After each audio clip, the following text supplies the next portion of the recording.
मागच्या 4-5 वर्षामध्ये ज्यांनी फायनान्शियल मार्केटमध्ये इन्व्हेस्ट केलेलं आहे, तर त्यांनी ट्रेंड बघितला. तर ड्युरिंग ट्रेंड ना काही स्किल नाही की तुम्ही इन्व्हेस्ट केल्यावरती तुमचे पैसे ग्रो होणं. ज्यावेळेस क्रायसिस येतं ना, त्यावेळेस तुम्हाला कळायला लागतं की तुमचे इन्व्हेस्टमेंट्स आता खूप रॅपिडली खालती यायला लागतात.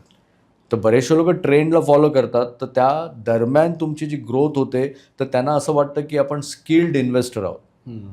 तर ट्रेंडला फॉलो केल्यानंतर तुमची ग्रोथ असेल तर तुम्ही स्किल्ड इन्व्हेस्टर नाही आहे, कारण तुमच्याकडे कोणत्याच पद्धतीचं स्ट्रक्चर नाही.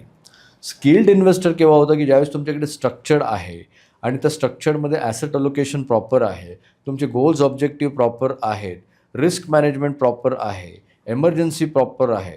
तर या स्ट्रक्चरला फॉलो करताना तुम्हाला ना भीती नाही होत आणि तुम्ही पॅनिक सिच्युएशनमध्ये कोण येतं की ज्यांनी रँडम इन्व्हेस्टमेंट केलेलं आहे, ब्लाइंड इन्व्हेस्टमेंट केलेलं आहे, ट्रेंडला फॉलो केलेलं आहे, ट्रेंडनी त्याला थोड्या वेळासाठी ग्रोथ दिलेली, पण आता ही ग्रोथ कायमची नाही आहे. आता त्याच्यात घसरण जी होते ही खूप मोठ्या प्रमाणामध्ये होते. त्या घसरणीला थांबवण्यासाठी ना तुम्हाला स्ट्रक्चर करणं फार गरजेचं आहे.